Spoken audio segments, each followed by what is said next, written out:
My father was a great cook. He never had any formal training, but he loved being in the kitchen. My mother, not so much.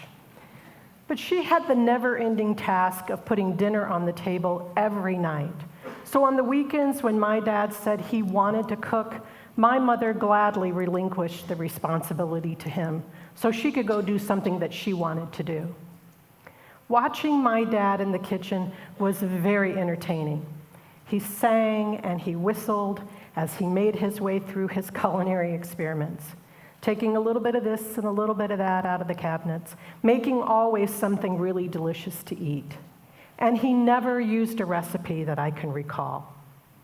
I loved watching him dance around the kitchen, dirtying every pot and pan in the house. The act of bystander or onlooker in the kitchen is a fairly recent phenomenon. Traditionally, kitchens were work zones, so unless you were a productive member of putting together a meal, you weren't in the kitchen.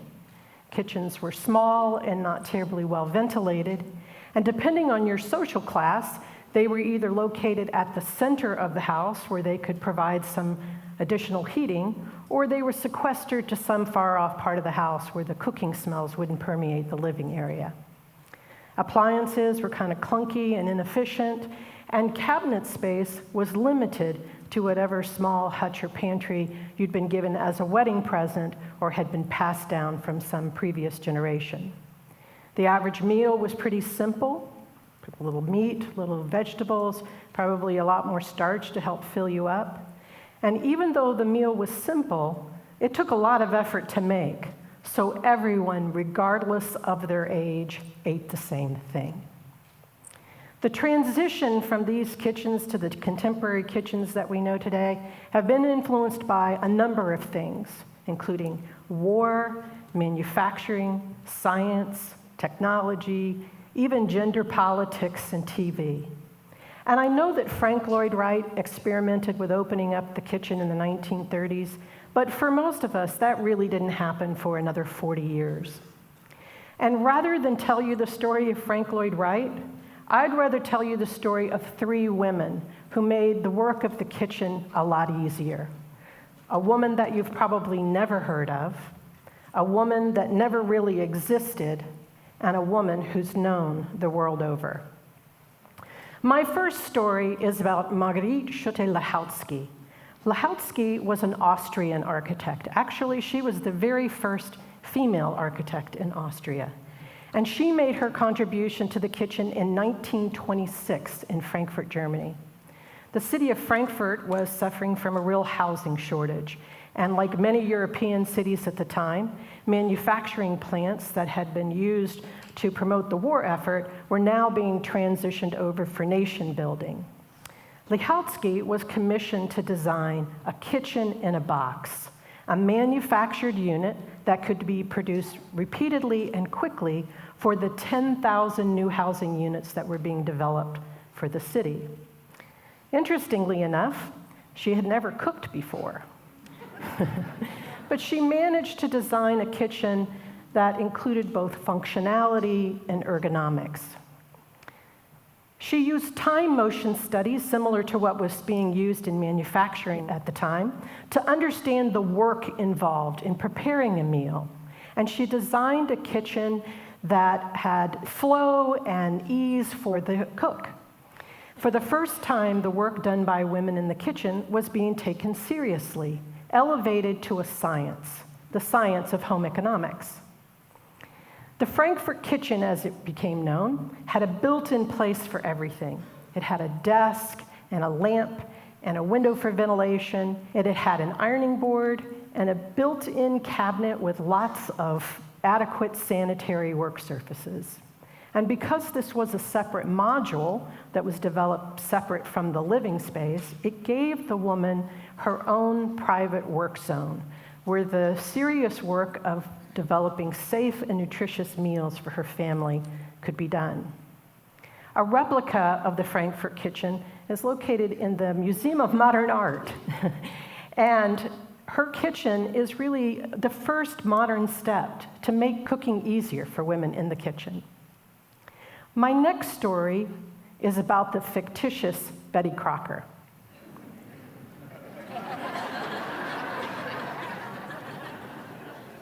Like the goddess Venus, Betty was birthed a full-grown woman who knew everything there was about cooking. She got women back into the kitchen after the war and single-handedly was responsible for putting baked goods at the core of everyone's diet. She changed our psyche about the work of cooking, and depending on your perspective, messed us all up about what it meant to be a woman. Telling us that through their advertising, that a woman's ability to cook was the key to her family's affection. The women at the Betty Crocker Test Kitchen took the work of cooking very seriously. They dressed in white like nurses or scientists, emphasizing both the sanitary state of the kitchen and the chemistry of cooking. Betty Crocker made things easier for women. Open a box, add milk and eggs, mix and bake. Cooking didn't need to be hard because Betty was doing all the heavy lifting. She was so popular that in 1945, Fortune magazine declared her the second most popular woman in America, the first being Eleanor Roosevelt. By the 1950s, we had made it past the Depression and prosperity was on the horizon. Advances in technology had given us conveniences that allowed for a lot more leisure time, and the kitchen was becoming a visible part of the home decor, nice enough for company. Appliances came in a variety of colors like pink and green and blue, and our love affair with food and TV began. By the 1960s, we had ditched the metal cabinets, and honey-colored knotty pine became all the rage. And if you had a dishwasher, you were the envy of the neighborhood. By the 1970s, the microwave made its debut, and Frank Lloyd Wright's kitchen island concept finally became the latest kitchen concept for mainstream America.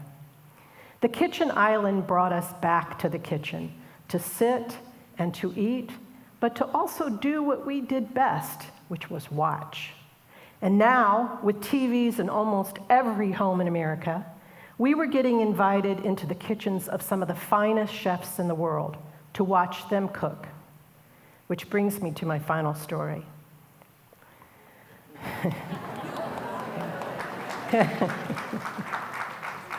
Julia Childs is arguably our first real celebrity chef. Her show, The French Chef, was a far cry from Betty Crocker, open a box, add milk and eggs, and bake. But her warm personality and genuine love for cooking made even the most difficult French recipe seem accessible. Her show was a 30-minute live-action production shot, no second camera shots, no post-production editing. It was live theater with all of the inevitable flubs and mistakes and gaffes.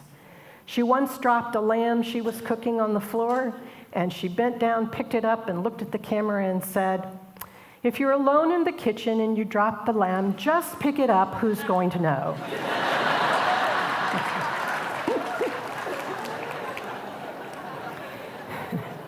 And with no live audience, it was just you talking to Julia, watching Julia cook. You were on the other side of her kitchen island.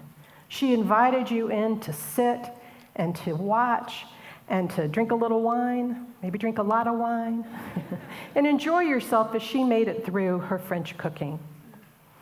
Her show ran for 10 years and another 16 years in rerun.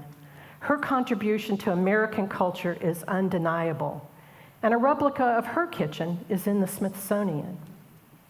Celebrity cooking shows continue to be incredibly successful today.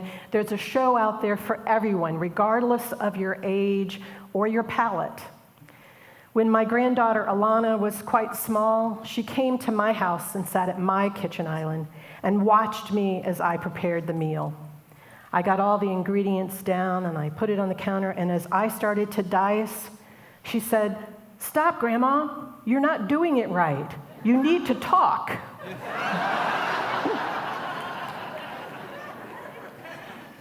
It's easy to not like cooking, to not enjoy the cleanup and the mess and the effort, even if the meal is tasty. But to be in a kitchen that allows you to watch someone cook, to watch them dance around the kitchen making even the simplest of meals, or maybe hear them whistle or sing, that's the kind of kitchen that I love. That's the kind of kitchen that I want to be in. Thank you.